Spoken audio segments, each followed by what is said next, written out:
multi-tiered question. Can Kyrie carry the Mavs to the real playoffs? How many games do you think Luka will actually miss? And what would be your worst first-round matchup for Dallas? Because you could still hit a bunch of these teams. Okay, so I like all these questions. My first question back, though, before I have to answer is, are you saying if Kyrie had to play without Luka the rest of the season? Yeah, or let's say off of the old timeline where he said, I'm probably going to be out like a week. I still think that's in play, even though the MRI came back clean. Let's just say, because now you're talking about, multiple games that you're going to miss, can he keep the momentum going or actually maybe restart the momentum for this Mavericks team? I don't think so. Okay. So I do think Luka is better than Kyrie. Okay. Not by a lot. I mean, it's like, I think that in a weird way, people have tried to take sides on the Dallas Mavericks. Now you're I could see that. I either hate Luka or love Luka, or I either love Kyrie or hate Kyrie, instead of going, man, I really need this to work out together. And then the tough thing is we really don't know if it's even going to be a future deal. That's the tough thing about this whole Maverick trade is you're like, well, I mean, am I just watching it for 20 games or am I watching it for 3 more years? Yeah. And we honestly have no clue. I mean, we hear things. I hear that it's not going to be much more than this season, that he's going to be a Laker next year. But I'd say no, this team is not good enough. Kyrie, for the most part, and this is way back when he was young, that was the only time he's ever played with a team that didn't have another superstar on it. By 2015, if I have his years right, he's drafted in 2012.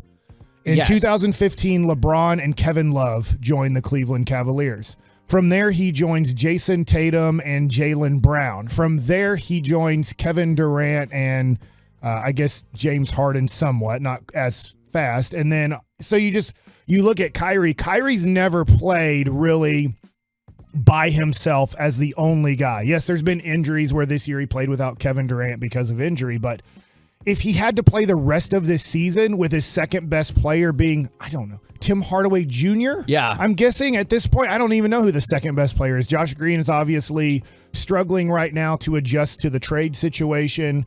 Christian Wood plays 15 to 20 minutes a night.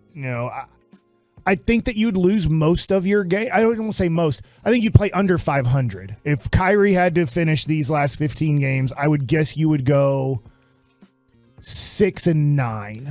Because Kyrie really has been, and it was 2011 when he was drafted, but I understand your point nonetheless, is he's really been fantastic since he got here. I did the stat breakdown. 27.6 points per game, 6.6 assists per game, 5.3 rebounds per game. Maybe even more importantly for folks, 41% from three, 51% field goal percentage. And I don't know how much stock you put in NBA plus minus, but plus 84 since he's been here. So since he's been here, it's been really good. Yeah, I don't put much stock in it. I'm a big Justin Holiday fan. It was unfair that he was a negative 30 the other night. Because he did contribute by going 0-5 and getting released from the Atlanta Hawks, who desperately needed wing help. And they're like, you suck. And the Mavs are like, you want to play 48 minutes Justin a night? Holiday fan. Hey, you got a brother. Does he want to come over here? Yeah, we always get the bad brother. Why can't we ever get the good brother? You just wait. The Giannis thing's going to work out. I know we Remember when we picked up your brother for 23 games? Will you play with us? Because you're the good one. Yeah, you just wait. That's going to work out. And then what do you think about this? Because I do see this a lot when you talk about picking sides. From the 6A2, we don't hate Luka. His teammates play better without him. They are more motivated and there's a lot more movement.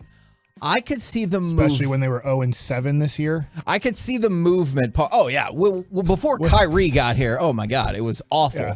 I think, I don't know if they're saying with Kyrie. I do agree that sometimes there's more movement with the basketball. Sure. I think that's fair, but I don't know about the rest of it. But that's the thing that it comes back to is people are like, well, they'll step up with Kyrie or they'll play better with Kyrie, maybe a way. Part of me wants Luka to miss the rest of the year just to show these people that Kyrie's very good. The rest of your players aren't. Yeah. And you're going to run into major issues and Kyrie's going to get really frustrated. I get it got off to a great start. I can't argue that if I have the teams right. Sacramento and the Clippers, were those the 2 games you won without Luka? I believe that is correct. So I get what you did. If you're telling me just eliminating Luka from this team now puts you in the NBA Finals because you're dominating Sacramento and you're dominating the Clippers because of those 2 games, Good luck with that. You know what? At 11 o'clock, I got a crazy-ass trade I'll throw out there just for all the people who think maybe this franchise would be better off with Does it involve Luka. Steve DeBerg? No, it's an in-sport trade. You know what? Now that I realize that you're back, you're the one who drives this more than anybody. Because you recruit Mike and Corey into your Steve DeBerg fandom. And I resent that statement. A bad example for them, wow. Reggie. You're a great person, but when it comes to Steve DeBerg, you're a bad example for them. It's not my fault. I blame Colby. It's very fair. Colby is where this all started. He's the number one person to blame for all the Steve DeBerg discussion. I don't even think this needs to be any level of indictment on Luka or Kyrie. You just leaned in on the game plan of, track meet, right? Yes. All offense, maybe minimal defense. You take away one of the tent poles of that offense, I don't think that this whole game plan works, right? So I think the very basic statement of you take away Luka Doncic or Kyrie Irving from this, trying to outscore people, and it's going to be untenable. Yeah, no, and that's the terrifying part of the playoffs or just this team in general, is it feels like, all right, did you get to, I know it's not always going to work like this, but did you get to 125 or 130? No? Well, then you probably lost. Like that feels like the way all of these playoff games are going to play out. Now, I realize that the Mavericks could still hit a plethora of different opponents, right down to if they even start in the real playoffs or if they have to go through Minnesota, the Lakers, however you think it'll shake out. Who do you think is the worst first round playoff opponent for the Mavericks? I think Denver, because I just think they're the best. And what the hell are we going to do to stop them? Yeah. What are we going to do to stop any of these teams is a fair point. I think Denver, in a weird way, if they were completely and totally healthy, which they probably won't be, I guess the Clippers don't seem to be the best matchup for a Luka Doncic-led Maverick team, even though they do take them to 7 games. Phoenix, if Phoenix has a healthy Kevin Durant, we're screwed, but I don't know how healthy he will be in the first round. So I agree. Memphis, heck, you're about to play him 3 out of your next 5 games. Now, Ja's not going to play in the first 2 of them. Yes. Luka probably won't play in those either. Did you see that Sacramento has caught them, by the way? Right. Well, or Memphis has fallen down to them, however you prefer to describe that.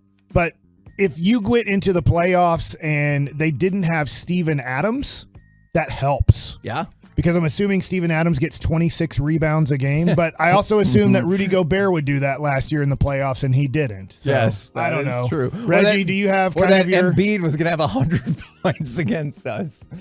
Of the teams in the West kind of in that space that would not fare well, or that the Mavs probably wouldn't fare well against? Who would be your worst? If the Mavericks drew, who would you say they have no chance? I don't know if I'm going to say the worst, and I also don't know if I want to say that they have no chance. But I don't like that matchup with the Phoenix Suns. I understand that there's a lot of narrative and drama around that. You get the Devin Booker thing. The problem is that's actually a really good defensive team, on top of the fact that they have guys that can get their shot whenever they want. What about if you play them in the first round without Kevin Durant? That gets a lot more tenable. I think that that's fair, but I am not under the assumption that Kevin Durant is going to miss playoff time. Okay. Now, of course, with the ankle sprain, I think it's high ankle, in fact. Yeah. A lot of people saw the aggregations that were like, oh, this could be really bad. That was one of 2 different reports. Windhorst was like, yeah, they are going to look at the MRI and then they'll go from there. And it was very much like they are not all too concerned about it. But the one that got aggregated a lot was the doom and gloom one, maybe because that's kind of the way that our attention economy works. Yeah. And so I'm not certain that this is actually going to be as negative as it's been portrayed, and I think that KD will be there. Well, the interesting thing about that is I'm seeing like Woj and other spots this morning are like, hey, they're going to revisit it in 2 to 3 weeks. Phoenix Suns Twitter said yesterday they would revisit in 3 weeks. So obviously, and revisit, you could be like, great, I'm good to go. Let's roll. Or, of course, you could be like, So do you feel like 2 to 4 weeks is what we're looking at? Because I know at first 4 to 6 popped up. Or do you think 4 is just always going to be on the high end? Because you've got a month of the season left. Right. And I think that that's probably on the high end. But I think it's a fair question either way. So assuming that Kevin Durant is playing, I don't like that matchup. I mean, you saw one of the reasons why. You don't have anybody that can stop him from getting to his spot. Nope. And when he gets to his spot, he is dangerous. We had Hardaway on him. He was trying. Josh Green was on him at one point, too. I like that better. But that didn't really And then fare well. How many games do you think Luka is going to miss? Because I look back at, and I know they said the MRI came out clean, but that doesn't mean that you're not still in pain or hurting or anything like that. I go back to after the New Orleans game, he said it's probably going to be a week. Well, you have 3 more games to go in the span of the week with a back-to-back with Memphis and with San Antonio. If I said Luka will miss those 3 games, you say about right, more, less? I could see it. I mean, Mike, what do you think on this? Because it seems like it's simply a, hey, what can you stomach? Like a pain threshold type thing. So if he gets to a point in 3 games where he's like, this is rested enough and the rest I can deal with, pain medication or just kind of gritting through it, then I can easily see that. He's not a wimpy dude. Like he can, battle through some stuff. So the question is, how many games do I think he's going to miss? 2 to 5. Okay. So I mean, I know that it's tough because I think that Reggie's right. They found out MRI wise, at least we have to take them for their word, that it's not hurt. It's hurt, but it's a pain threshold. It's what can you play with? What do you think you can be effective with? So I'm guessing he's going to sit out a week. That's what I think. Yeah. And it could be 2 weeks. So I think it's a week to 2 weeks. And then he really has to come back at 100%. I know, just like we were talking in the hallway, I mean, with Sean Sharif, and I agree with this. You never know when Luka's hurt or not hurt. He fakes everything that he's dead. And you're like, there's no way that hurts that bad. But it's amazing that the guys that are great at faking injuries, and I wonder if this is just growing up overseas. I know other Americans do it too, Dwayne Wade, Paul Pierce. But, man, I need to fake like a soccer player that I'm really hurt. And if I miss a shot, I'm going to fake even more how bad I'm hurt, and that's why I missed it. And if I make it, I might be like, oh, man. But it's amazing when those guys get the basketball, the fake injury guys, how they are completely and totally healthy when they touch the basketball. Then after they release the ball, they have now gone back to being hurt. I used to feel that way about Tiger Woods as well when he would miss a shot. And he was like, oh, my God, my leg does hurt. And then when he make it, he's like, yeah, let's celebrate. I'm good.